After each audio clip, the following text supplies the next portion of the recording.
Stocks continue to slide. Is this correction about over? Or will this be another stock market crash? This is trading strategy based on technical analysis. Let's get into it.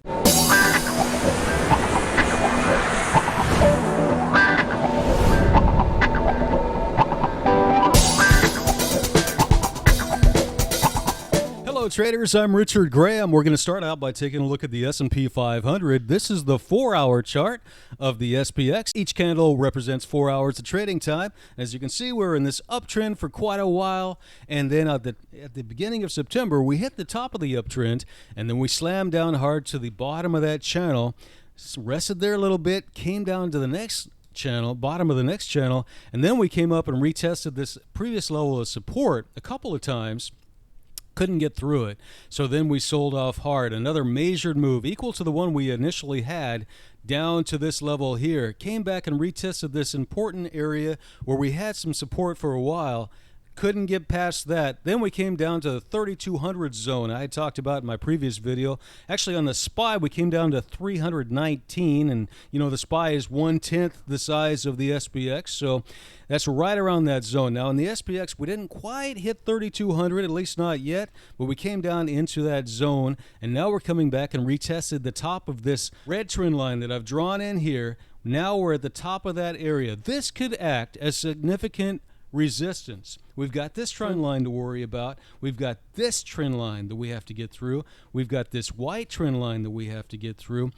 And we're still sitting at lower lows and lower highs on the smaller time frames. If we drill it down to the 30-minute chart, you get an even clearer picture about what's going on here. We blasted through all of these areas of support, and now they're going to act as resistance. We still have this key level of 3,200 that we're going to keep our eye on. Now, if we sell off early in the week, a lot of shorts are probably going to be eyeing this level. I know I am. And to see if we don't get a turnaround on the smaller term time frames. You drill down to the 30-minute, the 15-minute, the 5-minute chart, and you see if we have a pattern when we start to see a turnaround at those levels where we have resistance. If so, we've got this key level. Once we break that, that's probably going to bring us all the way down to 3,200 once again. Now, we could bounce from there. But if and when we get down below 3,200, the shorts are going to be eyeing that level on a retest to see if there's some kind of continuation pattern. And that would bring us probably all the way down to 3,000. And the reason is because that was a major level of support in the past. Zooming out to the daily chart, we can see that area of 3,000 acted as significant support in the past, and so we would expect it to act as support in the future. Markets love round numbers, but first we got to get through that 3,200 level. In my previous video, I had talked about the Fibonacci tool, the extension tool. You take it from the all-time highs to the swing low, bring it up to the swing high, and as you can see, it almost lines up perfectly with the 1.618 Fibonacci extension. So keep an eye on that 3,000 level, but first keep an eye on that 3,200 level. If we breach that, there's not a lot of support that's going to keep us from going down to that zone of around 3,000. So that's just one scenario. Of course, we could come into the trading week and bust through these areas of resistance, come back and retest this major area of support, and look for an opportunity to go long. This could take us all the way up to this next level of resistance right around 3,420. Let's take a look at the Nasdaq. This is the QQQs, the ETF fund for the tech companies. As you can see, we were in this uptrend for quite a while, and we finally broke down below the upward sloping trend line, came back and retested it, and then just couldn't get above it. We've also got this line right here where it previously acted as support. Now it's acting as resistance. If we can get back through this area, then maybe we can start to see a resumption to the upside. Otherwise, this market could continue to sell off. This is the next level of support right around 260. If we break this area, we could sell off to the next level of support, which is right here at about 250. The major cap weighted stocks are what drives this market, and here's Amazon. As you can see, we broke the upward sloping trend line, came down to this level of support, broke through it, came back and retested it, and now we're retesting it again. If this doesn't hold, we'll come all the way down to this next level probably, right around 2790. Here's Apple. Same thing. We broke the upward sloping trend line, came down to support, and then broke it. Came back, and now we're retesting that level. The next level of support is at 103. Then we have more support right around 94. Here's Microsoft. We were in this upward sloping trend line that we broke through and came back and retested it. Almost the same type of situation. We've got this level of resistance now that we're trying to get through. If we don't make it, we'll probably come down to this next level of support right around 197. Here's Google. We broke the upward sloping trend line, came back and retested it, and then broke through this support line. We could be coming up to retest that level. If we don't break that line, we could come all the way down to this next level of support right around 1360.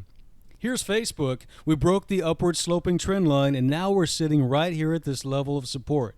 If we break this area, we could come all the way down to the next level, which is probably right around 225. Here's Bitcoin on the daily chart. We were in this consolidation area for quite a while. Then we sold off hard. If we can't get back up above this area right here and start to see some new higher highs and higher lows, I wouldn't be long Bitcoin. Here's gold. We were in this uptrend, and then we had this bull flag, and then we broke down below this bull flag. We actually had some support right here that we're trying to hold on to. If we can't hold on to that support, it should bring us all the way down to the zone of about 1800. Here's silver. This is SLV. This is the ETF fund for silver. Similar situation. We had this bull flag, broke down below support, and now we're testing this area. We could bounce from here. This is a long-term trend line that goes all the way back to March. If we see a bounce, it could take us all the way up to 22, 23, but then that could act as resistance, and we might sell off further from there. The major area level of support next would be right around 18. Here's DXY. This is the dollar index, and we were in this downtrend, but we broke through a couple of levels of resistance recently. Right here, this red trend line, and right here, this trend line, and this trend line as well. I'm going to change all of these trend lines to green now because they should act as support. As long as the dollar is heading higher, that's bad news for precious metals, and that's bad news for stocks. Not much going on Monday on the economic calendar, but check it out. For Tuesday, we have the consumer confidence. On Wednesday, we have GDP and pending home sales along with crude oil inventories. And then on Thursday, we have the initial jobless claims and the manufacturing. Friday, we have non-farm payrolls and unemployment rate. So that's the picture, guys. Continued significant momentum to the downside. Lower highs, lower lows, and we're sitting right at significant resistance. Be careful if you're long. It's a dangerous time to be long this market. If you like these videos, make sure you hit the like button. And if you haven't already subscribed and hit the notifications bell, make sure you do that right now so you don't miss my next video. Also, go ahead and check out the links in the description. Have a great week trading, guys, and we'll see you next time.